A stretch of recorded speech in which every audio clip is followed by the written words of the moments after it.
warahmatullahi wabarakatuh. Sahabat-sahabat, dalam kelas ibu hamil kali ini saya akan membahas tentang keluhan apa saja yang sering dirasakan oleh ibu hamil serta cara mengatasinya. Kehamilan yang sehat dan perasaan nyaman dalam menjalani kehamilan memiliki hubungan timbal balik. Kehamilan yang sehat merupakan modal utama bagi ibu untuk dapat menjalani kehamilan dengan nyaman. Dan ibu yang berupaya menjalani kehamilannya dengan perasaan nyaman akan membantu terciptanya kehamilan yang sehat. Dengan kata lain, seorang ibu hamil yang dari sisi fisiologisnya sehat tetapi tidak berupaya menikmati kehamilan yang tengah ia jalani akan membuat dirinya rentan terserang penyakit, sehingga kesehatan kehamilannya pun menjadi terganggu. Pada saat hamil muda atau trimester pertama, seorang ibu hamil biasanya memiliki sejumlah masalah dengan kehamilan mereka, seperti morning sickness, varises, konstipasi, kaki bengkak, dan sulit tidur.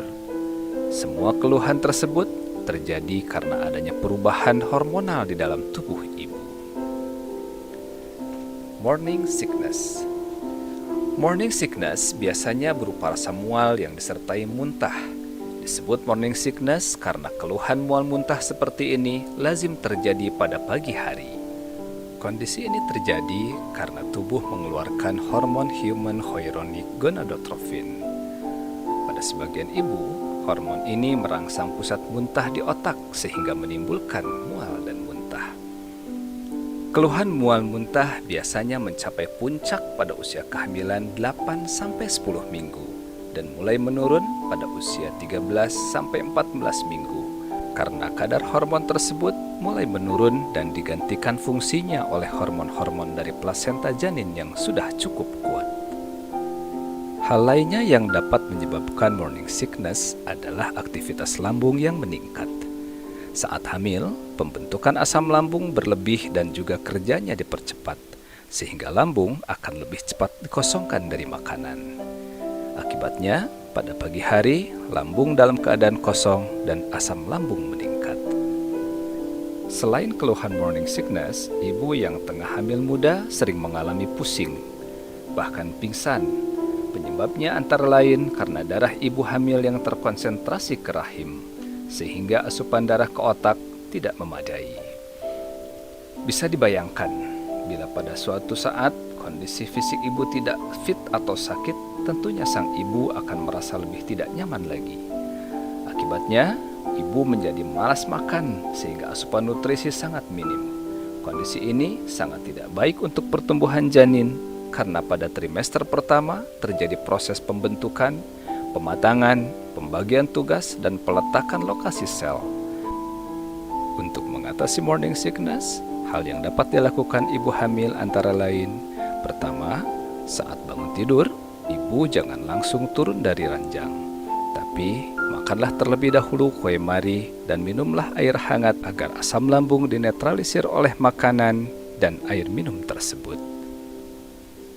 Kedua, hindari mengkonsumsi makanan yang asam pada saat lambung kosong, karena hal itu akan memicu kelebihan asam lambung dan menyebabkan ibu semakin merasa mual dan kemudian muntah. Hal ini antara lain disebabkan oleh pengaliran darah ibu hamil terkonsentrasi ke rahim. Selain itu, ibu pun tidak boleh langsung berdiri dan berjalan ketika bangun tidur, karena dapat mengakibatkan pingsan. Dahului dengan mengonsumsi makanan ringan dan minum air hangat. Keempat, setelah ibu mengonsumsi makanan ringan dan minum air hangat, ibu dapat bersandar pada bantal dengan rileks. Kemudian, tarik napas yang panjang dan dalam senyaman mungkin.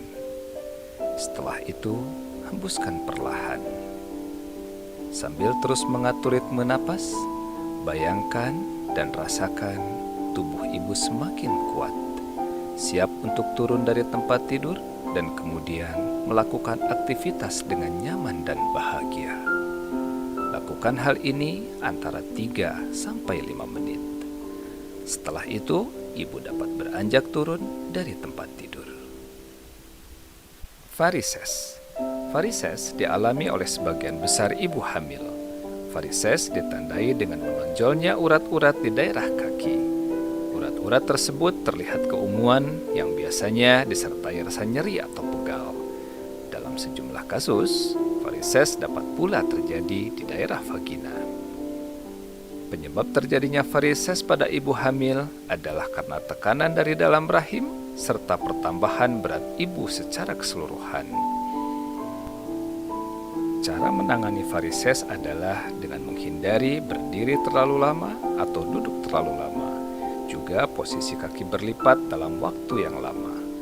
Selain itu, tidak boleh mengangkat beban yang terlalu berat.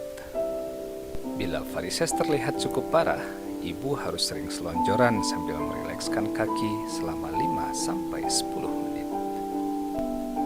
Konstipasi. Banyak hal yang dapat menyebabkan konstipasi. Antara lain, asupan makanan yang kurang atau karena kurangnya asupan serat serta kurang minum. Karenanya, ibu hamil harus lebih banyak minum dan mengonsumsi lebih banyak makanan yang banyak mengandung serat seperti buah-buahan dan sayuran. Sebaliknya, hindari mengonsumsi terlalu banyak makanan yang berlemak. Kaki bengkak. Keluhan kaki bengkak biasanya terjadi pada trimester ketiga. Hal ini diakibatkan oleh desakan cairan dalam tubuh semakin kuat ditambah dengan berat badan yang terus mengalami peningkatan. Ketika kaki terlihat bengkak, beristirahatlah dengan cara berbaring atau duduk selonjor dengan punggung bersandar. Jangan berdiri terlalu lama atau duduk dengan kaki bersilang atau menekuk. Sulit tidur. Sulit tidur bagi ibu hamil biasanya disebabkan oleh perasaan tidak nyaman. Pada trimester pertama, rasa tidak nyaman tersebut diakibatkan oleh keluhan mual muntah. Memasuki trimester ketiga, rasa tidak nyaman diakibatkan oleh kondisi perut yang membesar dan pegal-pegal di sekitar pinggang.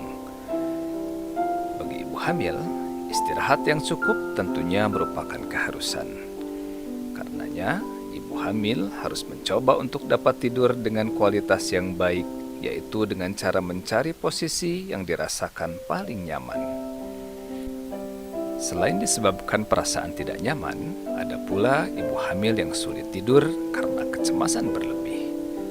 Untuk ibu hamil yang sulit tidur karena kecemasan berlebih, insya Allah akan kita bahas terpisah pada tema bahasan selanjutnya.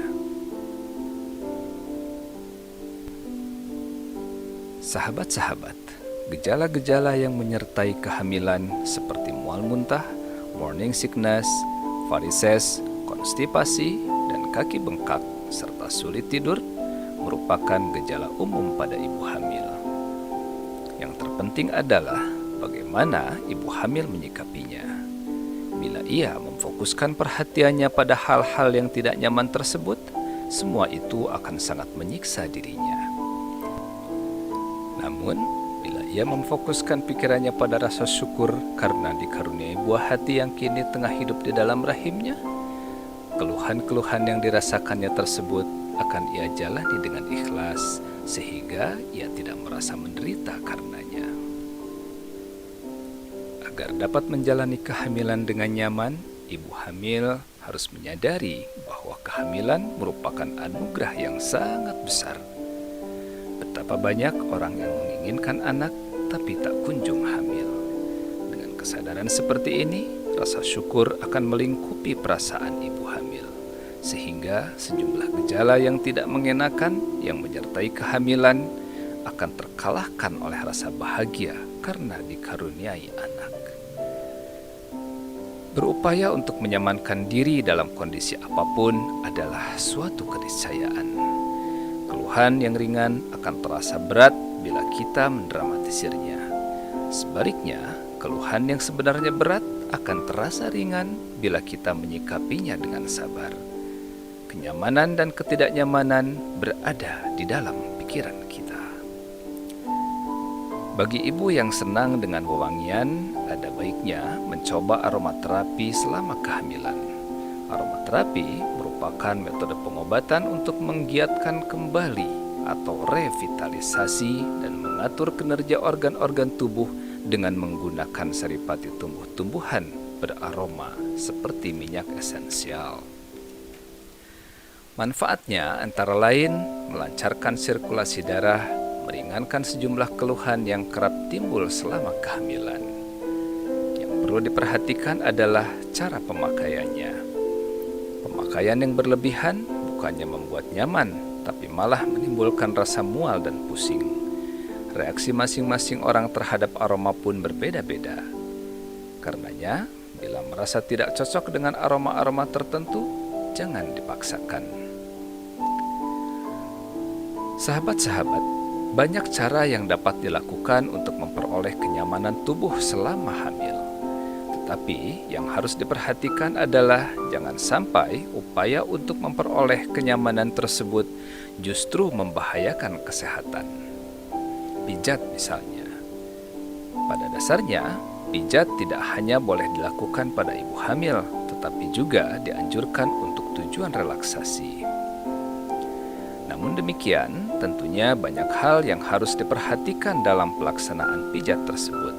Antara lain, pertama, pastikan tubuh berada dalam posisi yang rileks, tidak tegang.